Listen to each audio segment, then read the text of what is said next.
आधी रात का सन्नाटा था, सारे लोग सो चुके थे, लेकिन 16 साल का लड़का लेटा लेटा फोन चला रहा था। उसके बराबर में एक बांका रखा हुआ था, हैंसिया रखी हुई थी, लोहे की रॉड रखी हुई थी। ये सारी चीजें वो इसलिए रखा हुआ था क्योंकि आज वो रात को खूनी खेल खेलने वाला था। और फिर जब उसको लगता है कि सब लोग सो चुके हैं, तो एक हाथ में बांका, दूसरे में हैंसिया और पैंट में लोहे की सरिया लगाकर वो उठता है और अपने ही घर के अंदर अपने बड़े भाई के कमरे में पहुंचता है, जो अपनी बीबी और बच्चों के साथ सोया हुआ था।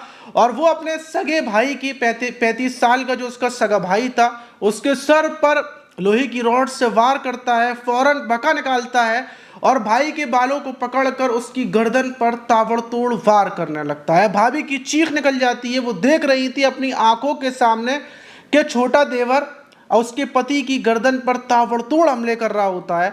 वो बचाने के बजाय अपनी जान की भीख मांगने लगती हैं महज 16 साल के देवर से कि वो उसको बख्श दे, उसके बच्चे को बख्श दे। लेकिन जो देवर था वो खून का प्यासा हो चुका था। फिर बांका लेकर वो अपनी भाभी के पास पहुंचता है। भाभी चीख रही थी, चिल्ला रही थी, लेकिन वो एक ही बांके में अपनी भाभी को वहीं पर गिरा देता है और उसकी भी वैसे ही जैसे उसने अपने भाई की हत्या की थी, वैसे ही भाभी का भी गर्दन काट कर अलग कर देता है। और आखिर में वो 3 साल का जो उनका बेटा था, उसको भी मौत के घाट उतार देता है। उसने 3 कत्ल कर दिए थे और कत्ल करने के बाद जब वो बाहर निकलता है, तो उसके बाद उसके दिमाग पर मानो खून सवार था। वो भागता नहीं है, डरता नहीं है और सुकून से अपने कमरे में जाकर लेट जाता है। लेकिन सबसे बड़ा सवाल कि आखिर 16 साल का लड़का खून का प्यासा क्यों बन गया? उसने भाभी, भाई और भतीजे की क्यों हत्या कर दी? पूरी कहानी को जब आप शुरुआत से आखिर तक सुनेंगे तो आपको इस घटना से इतना कुछ सीखने को मिलेगा कि आप लास्ट में बोलेंगे कि सच में बहुत कुछ सीखने को मिला। तो चलते हैं और जो आज की घटना है उसको शुरुआत से जानते हैं आखिर तक। तो दोस्तों, मेरा नाम माज है। उम्मीद है कि आप सब अच्छे होंगे, सुरक्षित होंगे। और जो आज की घटना है वो उत्तर प्रदेश के गोरखपुर ज़िले की और वहीं पर बांस गांव है। और उसी गांव में ये रात के टाइम लगभग 3 बजे के टाइम पर डायल 112 पुलिस के पास फ़ोन आता है। दूसरी तरफ से एक बुजुर्ग की आवाज़ थी जो रोए जा रहे थे और रोते हुए बोल रहे थे कि साहब जल्दी से आ जाइए, वरना वो मुझे और मेरी क्या नाम है पोती को मार देगा, जल्दी से आ जाइए। पुलिस वाले बोलते हैं कहाँ पर आ जाएं, किस जगह आना है? वो बोलते हैं कि बांसगांव में जो गली नंबर 3 है वहीं पर मैं हीरा लाल, वहाँ आ जाइए, बाहर खिड़की पर से मैं चिल्ला रहा हूँ, जल्दी से आइए। पुलिस जैसे ही ये सुनती है, फ़ौरन पुलिस की जीप निकलती है आनन फानन में और कुछ ही मिनटों में जो डायल 112 पुलिस की वहाँ पर पहुँचती है। हीरालाल पुलिस को आवाज़ लगाते हैं। पुलिस को आवाज़ लगाने के बाद फ़ौरन वो पुलिस वालों से बोलते हैं कि मेरे बेटे ने 3 कत्ल कर दिए, तीनों लाशें वहाँ पर पड़ी हुई हैं। पुलिस वाले कमरे में घुसते हैं तो पुलिस वाले भी दंग रह जाते हैं, क्योंकि वहाँ पर एक 3 साल के मासूम बच्चे की लाश और एक पति पत्नी की लाश पड़ी हुई थी। और हीरालाल बोलते हैं कि मेरा छोटा बेटा जिसकी उम्र 16 साल है वो ऊपर वाले कमरे में है, उसके हाथ में बांका है, हैंसिया है और उसी से उसने बड़े भाई और भाभी और भतीजे की हत्या की है और वो अपने कमरे में है। सही से जाना है साहब, हो सकता है वो मुझे भी मार दे। और एक बच्ची को, ये जो 9 साल की बेटी है, इसको उसने छोड़ दिया और मुझे डर था कि शायद मुझे मार देगा, इसलिए मैंने जल्द से जल्द अपनी जान बचाने के लिए कमरे में छिप गया था। पुलिस ऊपर कमरे में पहुंचती है और जब जाकर देखती है कमरे में, तो जो आकाश था वो कोने में बैठा हुआ था, उसके पास खून से सना हुआ बांका, हैंसिया और सरिया वहाँ पर रखी हुई थी। पुलिस वाले उसके ऊपर गन तान लेते हैं, उससे बोलते हैं कि अपने हथियारों को थोड़ा दूर फेंक दो, वरना सही नहीं होगा, हम तुम्हें मार देंगे। तुमने जो गलती की है वो गलती कर दी, चलो कोई बात नहीं है, वजह बताओ तुमने ऐसा क्यों किया। तो चुपचाप बिल्कुल आकाश हथियारों को साइड से फेंकता है और पुलिस वालों के पास आकर बोलता है कि साहब जो मैंने किया है वो मजबूरी में किया है, मैं करना नहीं चाहता था, मेरे पास कोई रास्ता नहीं बचा था। पुलिस वाले अब हैरान थे कि आखिर 16 साल के भाई ने बड़े भाई की हत्या कर दी और वो बोल रहा है कि वो करना नहीं चाहता था। पुलिस जो बॉडियां थी उनको उठाकर पोस्टमार्टम के लिए भेज देती है। वहीं ये खबर एसपी एसएसपी तक पहुंचती है, तो आधी रात को ही दोनों मौके पर पहुंचते हैं, मुआयना करते हैं। पूरे इलाके में दहशत का माहौल बन जाता है कि 16 साल के भाई ने बड़े भाई और मतलब घर के ही परिवार के 3 लोगों का कत्ल कर दिया। हर कोई हैरान था कि आखिर उसने कत्ल क्यों किया। वहीं एसपी और एसएसपी जो आकाश था उससे पूछताछ करते हैं, मतलब इतना बड़ा मामला था, इतना खतरनाक मामला, उसने ऐसा कत्ल क्यों किया, बड़ा सवाल था। जब उससे पूछा जाता है तो बताता है कि वो अपने पिता हीरालाल और अपनी माँ के साथ यहाँ पर रहता था।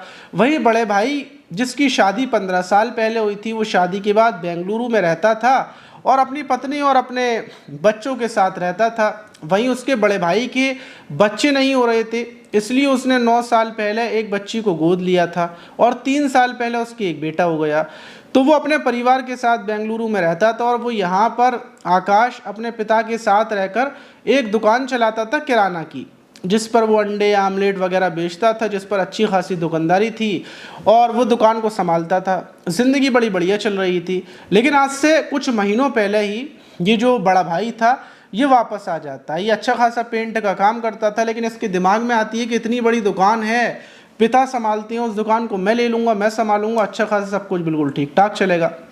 और कुछ महीनों पहले ये आ जाता है और दुकान पूरी इसके अंडर में आ जाती है। अब ये दुकान संभालने लगता है, जितना भी पैसा मिलता ये रखता। अब मुझे दुकान से बिल्कुल बेदखल सा कर देते हैं। मैं बड़ा परेशान था कि आप मुझे दुकान से बेदखल कर दिया है। और कुछ महीनों पहले ही जब मैंने इसका विरोध किया तो लड़ाई झगड़ा हुआ और ये मामला थाने तक पहुंचा। थाने में जो पुलिस वाले अंकल थे उन्होंने ये बोला कि मेरी पढ़ने की उम्र है, मेरी बिजनेस करने की, ये दुकान चलाने की उम्र नहीं है, तुम दुकान नहीं चला सकते, तुम घर पर बैठोगी। और विवाद होने के बाद पिता ने भी बोल दिया बेटा तुम पढ़ाई लिखाई पर ध्यान दो, लेकिन मैं कारोबार करना चाहता था। और दूसरी बात, मेरे पास बहुत सारे पैसे रहा करते थे जब मैं दुकान पर बैठता था, लेकिन दुकान से हटने के बाद मैं 10-20 रुपये के लिए भी तरसने लगा था। और दूसरी चीज़, जो ये मेरी भाभी थी जिसका नाम रंजना था, वहीं मेरे भाई जिनका नाम अमित गुप्ता था, ये दोनों बिल्कुल मुझे साइड कर दिया था। खाना अगर बना है तो मुझे मिल जाता था, वरना मुझे खाना भी नहीं मिलता था। मतलब साहब मैं बड़ा परेशान हो चुका था। आप यकीन नहीं मानेंगे, 2 दिनों से मैंने कुछ नहीं खाया था। पहले अगर मुझे खाना नहीं मिलता था तो ये था कि मैं बाहर खा लिया करता था, पैसे होते थे। लेकिन अब तो मेरे पास पैसे भी नहीं, तो मैं क्या करता, 2 दिनों से भूखा प्यासा बड़ी टेंशन में अपना फ़ोन चलाए जा रहा था, सोच रहा था कि आखिर क्या किया जाए। और 2 दिनों तक भूखे रहने के बाद मेरे दिमाग में सिर्फ एक ही बात आती है कि भाई और भाभी को रास्ते से हटा देते हैं और उनके बच्चे को भी हटा देते हैं। उसके बाद मैं जेल में चला जाऊंगा। अब जेल में कम से कम मुझे दोनों टाइम खाना तो मिलेगा। और वो पुलिस वालों से पूछता है कि साहब जेल में खाना तो आप देंगे ना, मैंने हत्या कर दी वो एक बात अलग है, लेकिन आप खाना देंगे? पुलिस वाले बोलते हैं जेल में खाना मिलेगा, आगे की कहानी बताओ। तो बताता है क्या फिर मैं एक हैसिया लेकर आता हूँ, एक बांका लेकर आता हूँ और तैयारी करता हूँ कि मतलब मैं अपने भाई को ऐसे मारूंगा कि मतलब वो मुझे पकड़ ना ले। अगर उसने मुझे पकड़ लिया तो फिर मतलब उल्टा पड़ जाएगा, मैं जेल चला जाऊंगा, वो बच भी जाएगा।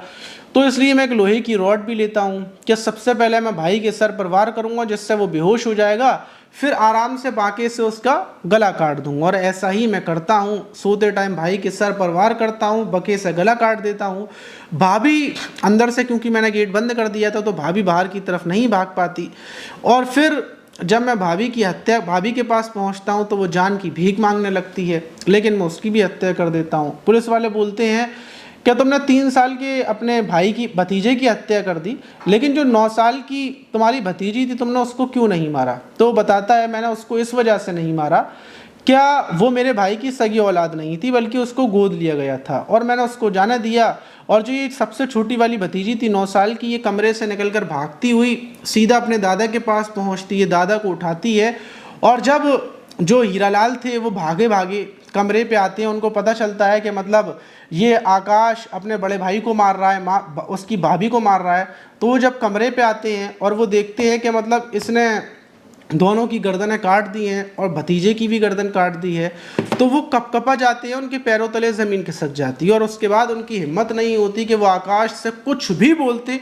वो कुछ नहीं बोलते और आकाश चुपचाप ऊपर अपने कमरे में चला जाता है। पुलिस आकाश को उठाकर जेल भेज देती है, क्योंकि वो नाबालिग है, लेकिन घटना को उसने इतना खौफनाक अंजाम दिया है। वहीं इस घटना के बाद, इस घटना से पहली बात तो बहुत ख़तरनाक घटना है, और दूसरी बात इस घटना से ये भी सीखने को मिलता है कि अगर माँ बाप हैं तो उनका फ़र्ज़ ये है कि वो बच्चों को बराबर से समझाएं। अगर कोई बच्चे को उन्होंने अलग कर दिया है तो उसको प्यार से समझाएं कि बेटा तू छोटा है, या फिर तुझे हम बराबर से चीज़ें देंगे, तू घबरा मत, डर मत। अगर ये जो हीरालाल थे अपने छोटे बेटे को समझा देते कि परेशान होने की कोई ज़रूरत नहीं है, ये नहीं है, वो नहीं है, तो शायद उसके दिमाग से ये गलतफहमी निकल जाती कि सब कुछ बड़ा भाई कब्जा कर लेगा और उसको कुछ नहीं मिलेगा। और दूसरी चीज़ ये क्या माँ बाप का ये फ़र्ज़ बनता है, क्या उनका कोई बेटा कामकाज करता हो चाहे ना करता हो, चाहे बिल्कुल बेकार हो, चाहे उससे उसकी आदत ख़राब हो, लेकिन जो हिस्से बंटवारे हैं वो बराबर से करें। अगर आप ऊपर नीचे हिस्से बंटवारे करेंगे तो ऐसा ही खौफनाक घटनाएं होती हैं और हमेशा होती हुई आ रही हैं। तो अगर आप इन घटनाओं से बचना चाहते हैं तो बिल्कुल सही से करें। आप इस घटना पर क्या बोलना चाहेंगे, मेरी बात पर क्या बोलना चाहेंगे, कमेंट बॉक्स में ज़रूर बताइएगा। मिलते हैं किसी और वीडियो में, जब तक के लिए अपना ख्याल रखें, सुरक्षित रहें, सावधान।